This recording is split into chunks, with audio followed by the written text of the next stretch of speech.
যে কোনো গুরুত্বপূর্ণ বরকতময় রাত কিংবা দিনে একটা বিশেষ ইবাদত শিখিয়ে দিই, করতে পারেন, চেষ্টা করবেন। সেটা হচ্ছে ওই যে আমাদের বাবা ইব্রাহিম আলাইহিস সালাম আমাদেরকে তাসবিহ শিখিয়েছেন, সুবহানাল্লাহি আলহামদুলিল্লাহি ওয়া লা ইলাহা ইল্লাল্লাহু আল্লাহু আকবার। ওই তাসবিহ নিয়ে একটা নামাজ আছে, ওই নামাজকে বলা হয় সালাতুত তাসবিহ। দেখেন ওই নামাজটা যদি পড়তে পারেন, প্রথমে এক দুইবার একটু কষ্ট হইতে পারে, পরে অভ্যাস হয়ে যাবে। ওই নামাজটা আমাদের নবী সাল্লাল্লাহু আলাইহি ওয়াসাল্লাম তার চাচা আব্বাস রাদিয়াল্লাহু আনহুকে শিখিয়ে দিয়েছিলেন, এবং ওই নামাজটা এত বরকতময় যে বলা হয়েছে কেউ যদি প্রত্যেক দিন পারে প্রত্যেক দিন, না পারলে সপ্তাহে, না পারলে মাসে, না পারলে বছরে, না পারলে পুরো জীবনে যেন কমপক্ষে একবার পড়ে। যে ব্যক্তি একবারও জীবনে পড়বে না তার ভাগ্যটা বড় খারাপ মনে করা হবে।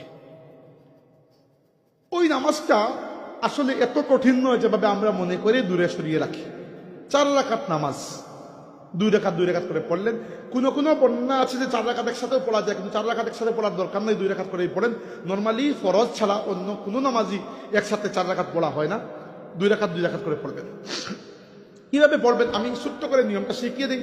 2-3টা নিয়ম আছে, আমি সবগুলা শিখাইয়া আপনাদেরকে কনফিউজ করতে চাই না। একটাই শিখেন, একটা শিখলে ভালো, তাইলে আপনার মনে থাকবে। আপনি সালাতুত তাসবিহ মনে মনে নিয়ত করবেন, মুখে নিয়ত করা জরুরি কিছু না। আপনি যখন তাকবীরে তাহরিমা আল্লাহু আকবার বলে রাকাত বাঁধবেন, এরপরে সানা পড়বেন, সুবহানাকা আল্লাহুম্মা বিহামদিক, যেটা পড়েন ওটা পড়বেন। পড়ার পরে ওই যে তাসবিহ সুবহানাল্লাহি ওয়াল হামদুলিল্লাহি ওয়া লা ইলাহা ইল্লাল্লাহু আল্লাহু আকবার, ওইটা 15 বার পড়বেন, 15 টাইমস, 15 বার। এরপরে সূরা ফাতিহা পড়বেন, এবং অন্য যে কোনো একটা সূরা আপনার সহজ যেটা মনে হয় সূরা পড়লে ভালো, কারণ এমনিতেই তো নামাজ লম্বা। ফাতিহা এবং অন্য সূরা পড়ার পরে ওই তাসবিহটা পড়বেন 10 বার, হইল 25 বার।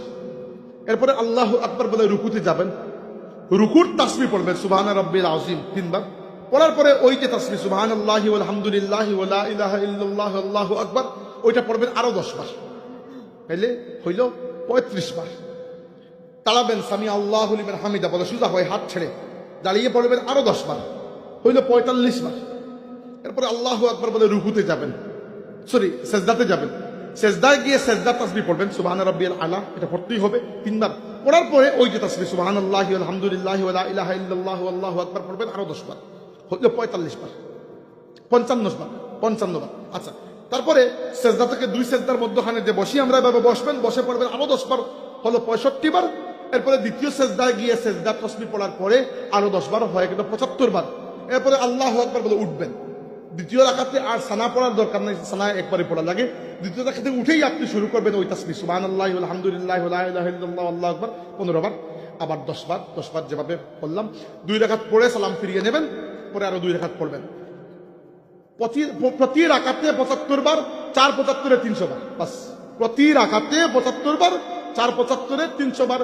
এই হচ্ছে এই নামাজের নিয়ম। হ্যাঁ, আপনি অন্য হাদিসে আরো 2-1টা নিয়মের কথা বলা আছে, দরকার নেই এতগুলো, আমরা যেভাবে পড়ে অভ্যস্ত ওইভাবে পড়লেই হবে। এই সালাতুত তাসবিহ এত বরকতময় নামাজ যে আমি আপনাদের কাছে আরজ করছি, অভ্যাস করলে প্রথম দিন হয়তো 35 মিনিট লাগতে পারে, 40 মিনিট, পরে ইনশাল্লাহ 12-15 মিনিটের উপরে লাগার কথা নয়। আপনি বলবেন যে যদি গুনতে গিয়ে পেস লেগে যায়, আমার কথা হচ্ছে পেস লাগলে সমস্যা কি, এটা তো ফরজ নামাজ নয়, আবার পড়ে ফেলেন। 1-2 বার পেস লেগেও যদি শিখে যান, খারাপ তো নয়। ফরজ নামাজ হইলে না টেনশন ছিল, এটা তো ফরজ নয়।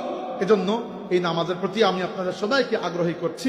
আল্লাহ রাব্বুল আলামিন আমাদের সবাইকে তৌফিক